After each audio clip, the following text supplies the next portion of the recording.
ఎవరికి ఇప్పించామన్నా? అందరినీ వాడుకోవటం తప్పితే మళ్ళీ కులాలను రెచ్చగొట్టడం. ఇవాళ ప్రశ్న అనేటువంటి ఒక యూట్యూబర్ రావణ్ గారిని తీసుకుందాం, సంఘటన తీసుకుందాం. ఏంటి మీరు చేస్తున్నది? మళ్ళీ వైఎస్ఆర్ కాంగ్రెస్ పార్టీకి జనసేనకి తగు పెట్టుకుంటాకి ఆ రావణ్ అనేటువంటి యూట్యూబర్ని ఎంచుకున్నారు మీరు పావు కింద. ఏం చేస్తున్నారు ఎంచుకుని?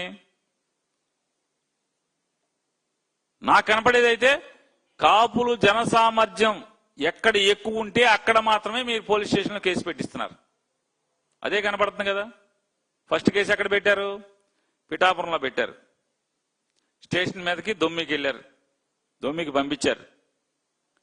నెక్స్ట్ కేసు బెయిల్ రాగానే జడ్జి గారు తిడుతున్నారు, సిగ్గులేదరా బాబు మీకు, ఏం చేస్తాం సార్, చంద్రబాబు గారు వెళ్ళమన్నారు సార్, డీజీపీ గారు వెళ్ళమన్నారు సార్ అని వాళ్ళు ఏడుతున్నారు పోలీసులు.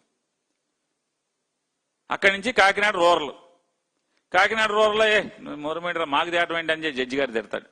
వెంటనే బయట అరెస్ట్. బందర్ ఎనుగుదురు పోలీసులండి, అక్కడి నుంచి ఎనుగుదురు తీసుకొస్తారు.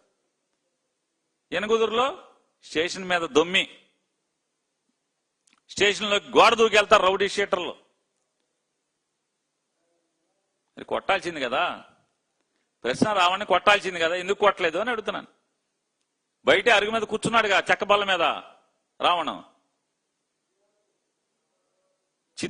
చిద్విలాసంగా నవ్వుతా కూర్చున్నాడు కదా.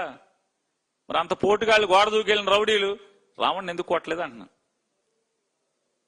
అంటే మీ డ్రామా అక్కడి వరకే. వైఎస్ఆర్ కాంగ్రెస్ పార్టీ నిజంగా బందర్ సంఘటన చెప్తానండి. పవన్ కళ్యాణ్ ఎంత నిజంగా ఆయన అపరిచితుల్లోనేమో అది డిజార్డర్, అది సైకలాజికల్ డిజార్డర్. కానీ ఇతను మోటివేటెడ్ డిజార్డర్, ఇది మోటివేటెడ్ డిజార్డర్, ఇది మల్టీ స్ప్లిట్ మోటివేటెడ్. ఇది తనకు తను కావాలని తెచ్చుకుంటాడు ఆయన పవన్ కళ్యాణ్ గారు. ఎందుకు కావాలని తెచ్చుకుంటున్నారంటే నేను చెప్తున్నానంటే, మొన్న ఎప్పుడైతే నిన్న లేదు మొన్న రావణ్ గారిని రెండో కేసు పెట్టారో, మొన్న పొద్దున పవన్ కళ్యాణ్ గారి ఆఫీసులో అన్ని వ్యవహారాలు అన్ని సంగతులు, ఎవరు రావాలి, ఏ గేట్లోంచి రావాలి, ఏ తలుపులోంచి వెళ్ళాలి, మీడియా కనపడకుండా ఎవరు రావాలి, ఇట్లాంటి అన్ని పనులు చూసేటువంటి ఒక ఎమ్మెల్సీ ఉన్నాడు హరిప్రసాద్. ఆయన బందర్లో మొన్న నిన్న ఏం పని బందర్లో? బందర్లో మొన్నొచ్చావు, ఆర్కేఎంఎస్ పైన షెడ్ కింద మీటింగ్ పెట్టావు, అందరిని పిలుచుకున్నావు.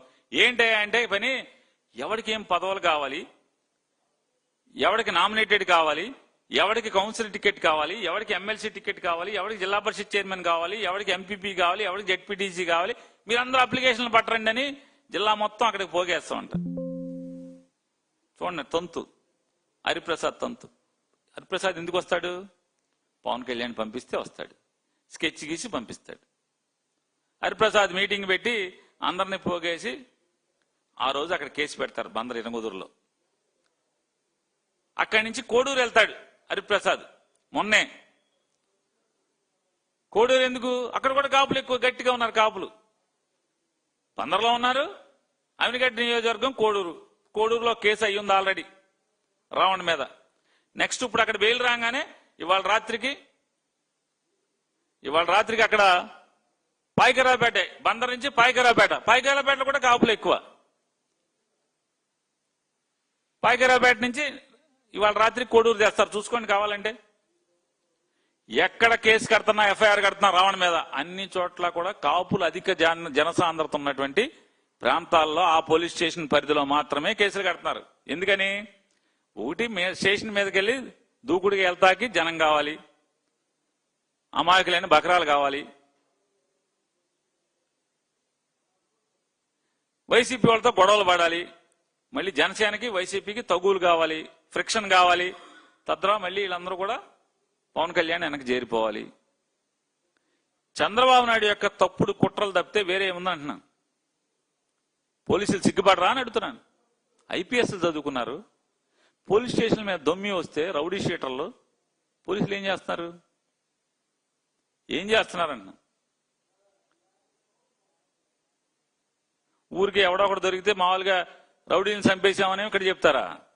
చంద్రబాబు నాయుడు గారు, పవన్ కళ్యాణ్ గారు చెప్తున్నారుగా, రౌడీ షీటర్ని చంపేస్తే తప్పేంటి అని మాట్లాడుతున్నావుగా. మరి రౌడీ షీటర్లో పట్టపగలో పోలీస్ స్టేషన్ మీదకి కస్టడీలో ఉన్నటువంటి ఒక ముద్దాయిని చంపటాకి యత్నిస్తా ఉంటే నీ సలహా మేరకే నేను నరసాపురం ఎమ్మెల్యేకి బందర్లో పని అని అడుగుతున్నాను. నరసాపురం ఎమ్మెల్యేకి ప్రభుత్వ విప్ అతను బందర్లో అతను పనేంటి? బందర్ ఎందుకు వచ్చాడు?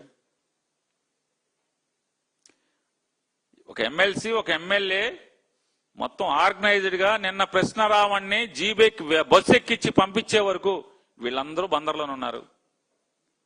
బస్సు ఎక్కించి హాస్పిటల్కి పంపించాక మాత్రమే, కోర్టుకు పంపించాక మాత్రమే హాస్పిటల్కి వెళ్ళి వీళ్ళందరూ కూడా ఖాళీ చేసి వెళ్ళారు ఆర్కేఎంఎస్ ని. దీన్ని ఏమంటారు చెప్పండి? పవన్ కళ్యాణ్ గారు ఇన్ని కోణాలు అంటే నారా చంద్రబాబు నాయుడు గారు పవన్ కళ్యాణ్ని కాపు కులాన్ని ఏ రకంగా వాడుకుందామని ప్రయత్నం చేస్తున్నాడో మనకు అర్థం అవుతుంది కదా. ఎన్ని సాక్ష్యాలే కదా. పోలీసులకు చావుందా అని అడుగుతున్నాను. చావుంటే మీ స్టేషన్ మీదకి మీ కస్టడీలో ఒక ముద్దాయిని చంపటాకి మీ స్టేషన్ మిమ్మల్ని తన్ని తోసి పడదోసి మిమ్మల్ని తొక్కుకుంటా స్టేషన్ గోడలు దూకి లోపలికి దూకితే ఒక్కడి మీద ఏమన్నా ఎఫ్ఐఆర్ అయిందా? 302, 307 కట్టారా అని అడుగుతున్నాను. మిమ్మల్ని పోలీసు విధులకు ఆటంకం కలిగించారు కానీ అయితే మిమ్మల్ని హత్యాయత్నం చేశారని కానీ ఏమన్నా జరిగిందా అని అడుగుతున్నాను. ఒక్క కేసైనా ఎఫ్ఐఆర్ అయిందా? కట్టారా? ఎవరి మీదన్నా? పిఠాపురంలో కట్టారా? ఎక్కడ కట్టారు? బందర్లో కట్టారా? ఈరోజు పాయికారావుపేటలో కడతారా? రేపు కోడూరులో కడతారా? సరే, ఏ కులమైనా ఒకసారి మోసపోద్ది, 2 సార్లు మోసపోద్ది చంద్రబాబు నాయుడు గారు. ఆఖరికి మీ కమ్మాలైనా సరే ఎన్నిసార్లు రామరాని పడదోసిన కాడి నుంచి మోసం చేస్తాను అన్నారు మీరు. ఖచ్చితంగా వాళ్లే మీ మీద తిరగబడతారు. చూసుకోండి. మీ కులాల కుంపట్లు ఈ రకంగా నీచంగా దిగజారి మీరు రాజకీయం చేయటం. ఈ రాష్ట్రంలో ఇంకేం లేవా అని అడుగుతున్నాను. ఈ రాష్ట్రంలో ఇంకేం లేదా అన్న మీరు చేయటానికి. బందర్ పోర్టు డ్రెడ్జింగ్ అయిపోయింది, పట్టించుకోరా అని అడుగుతున్నాను. రామాయపట్నం ఎవడికో కట్టబెడదాకి మాత్రం ఇచ్చేస్తున్నారు. 2 ఏళ్ల నుంచి పట్టుమని అసలు 4 రోజులు పనిచేస్తే చాలు షిప్ వస్తుంది బయట నుంచి. మూలపేట పోర్టుని ఏం చేయదలుచుకున్నారు? ఎందుకు పని స్లో అయిపోయింది. అది ఎవడికి అమ్ముతున్నారు? బందర్ ఎవడికి అమ్ముతున్నారు? అంటే బేరం కుదిరే వరకు పనులు స్లో చేస్తారా? ఫిషింగ్ హార్బర్ ఆగిపోయి ఉంది. ఎందుకని అన్నా, జగన్ గారు మొదలెట్టినటువంటి 10 ఫిషింగ్ హార్బర్లో ఆపరేషన్లోకి ఎందుకు రావట్లేదు? ఎందుకు పూర్తి చేయరని అంటున్నా. ఏం పట్టించుకోరు. మీ ఎమ్మెల్యేలు మంత్రులు డీజిల్ అమ్ముకుంటారు. తక్కువ రేటుకు వస్తుంది కదా అని చెప్పి దొంగ డీజిల్ కొనుక్కున్న వాళ్ళకేమో మీరు మత్స్యకార భరోసా ఏరు. ఇవాళ రాష్ట్రంలో ఉన్నటువంటి మత్స్యకారులకి వేట నిషేధం సమయంలో బోటు మీద నిజంగా వేటకెళ్లి ప్రాణాలు తెగించి ప్రాణాలను పణంగా పెట్టి సముద్రంలోకి వెళ్ళేటువంటి మత్స్యకారులకి ఎంతమందికి మత్స్యకార భరోసా ఆగిపోయింది? ఎందుకు ఆగింది? ఏం చెప్తున్నాడు మీ కమిషనర్? ఉద్యోగం ఊడిపోయి ఎవడో ఏ ఆఫీసరు లేడంటూ ఇతనేదో పెద్ద పోటుగాడు అన్నట్టు రిటైర్ అయిపోయింది, మళ్ళీ తెచ్చి ఫిషరీస్ కమిషనర్గా వేస్తే అతను ఏం చెప్తున్నాడు? మీరు డీజిల్ కొట్టించుకోలేదు, డీజిల్ బిల్లులు మీరు ఇవ్వలేదు, అందుకని మేము మత్స్యకార భరోసా వేయమని చెప్తున్నారు. డీజిల్ ఎక్కడ కొన్నారు?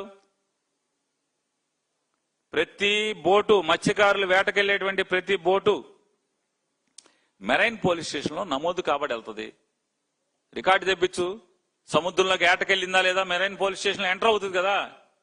Marine police station sentry book లో ఎంటర్ అవుతుంది కదా. మరి ఎందుకని దాన్ని బట్టి చేయరు మీరు? మరి కొల్లు రవీంద్రే కదా రాష్ట్ర వ్యాప్తంగా నెట్వర్క్ పెట్టుకుని ఎమ్మెల్యేలకి ఎంత తనకెంత అని చెప్పని దొంగ డీజిల్ అమ్ముతున్నది. విజిలెన్స్ వెళ్ళదు కంప్లైంట్ చేసినా కూడా.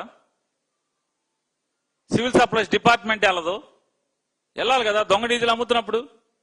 అలా బందర్లో అయితే పెట్రోల్ బంకుల్లో ట్యాంకర్ల సెకండ్ హ్యాండ్ ట్యాంకర్లు తెచ్చి భూమిలో పాతేసి ట్యాంకర్ దానిలో డౌన్లోడ్ చేస్తుంది, డీజిల్ కొట్టుకెళ్తున్నారు. బయోడీజిల్ అంటున్నారు. దొంగ డీజిలా బయోడీజిలా? అడిగేది ఎవడో అని అంటున్నా, పట్టించుకునేది ఎవడో? నిజాంపట్నంలో ఎన్ని రోజు ట్యాంకర్లు అమ్ముతున్నారు, బందర్లో ఎన్ని ట్యాంకర్లు అమ్ముతున్నారు, కాకినాడ ఎన్ని ట్యాంకర్లు అమ్ముతున్నారు. కావల్లో ఎన్ని ట్యాంకర్లు అమ్ముతున్నారు?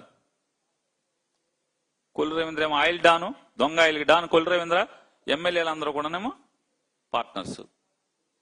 మత్స్యకార భరోసా 70 రూపాయలకు 70 చిల్లరకు వస్తుందని చెప్పని, బయట అయితే 100 రూపాయలు ఉంది, డీజిల్ 100 చిల్లర ఉందని చెప్పని 70-80 రూపాయలకి వీళ్ళు కొనుక్కుంటుంటే మరి ఎందుకు అమ్ముతున్నారు అంటున్నాను.